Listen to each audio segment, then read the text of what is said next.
Hello everyone. In today's class, we are going to see a new topic that is sea fever. It is from the Pedagogy of English, Teaching Competency Level 1. So here in this poem that is Sea Fever, which is written by John Masefield, this poem is about the speaker's intense longing for the sea and the adventurous life of a sailor. So this poem, how we can write as in a lesson plan. Come let us see. So in level 1, this poem comes under the 7th standard. So here we have to divide the lesson plan like name of the student teacher. That is, you have to write your name. In class, which class or which standard you are going to handle, that particular lesson or that particular class should be written on the class 7th standard or 8th standard or 9th. Then comes the subject. So according to you, your pedagogy you have to write here as the subject. Then the topic, what you are going to deliver in the class. So here we have chosen like sea fever. Then comes the date. The date when you are going to take this class. So this is how you have to start with the lesson plan. Let us see the summary of the Sea Fever. Sea Fever is a poem by John Masefield which was published in 1902 that captures the speaker's intense longing for the sea and the adventurous life of a sailor. The poem expresses a deep, almost primal urge to return to the ocean. With vivid imaginary of the windy day, white clouds flying and the grey mist of the sea face, the speaker yearns for the simplicity and freedom of life at sea, describing the call of the tide and the desire for a tall ship and a star to steer by. The poem conveys a restless spirit drawn irresistibly to the sea's beauty and wildness, despite the hardships of maritime life.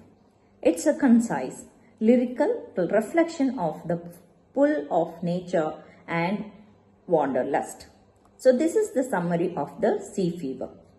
Come let us see the synopsis, what we are going to deal in this particular lesson plan, which is about lesson plan, that is Sea Fever, that is poem on 7th textbook, then the hard words, poetical devices, rhyming words and teaching aids used. Next comes the instructional objectives. In instructional objectives, the teacher, how she or he conveys the message to the student should be written as a instructional objectives. So the teacher introduced the author of the poem, that is John Masefield, in Sea Fever. Next, reads the poem Sea Fever, then explains the poem Sea Fever, each stanza by stanza, then giving the meaning for the hard words in the poem, which explains the poetic devices used in the poem, and also giving the rhyming words used in the poem. This is the instructional objective. Next, the resources going to be used in this particular class is models and charts. So, in instructional resources, we can write models and charts. Then, we have to test the previous knowledge of the learners. Name some sea around the world. Students may give the answers.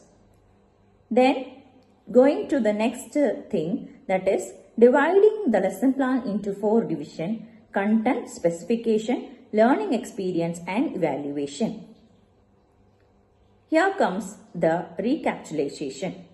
So in the part of recapitulation, what the teacher has taught and the student has understood should be as a question. Likewise, giving some rhyming words which presents in the poem.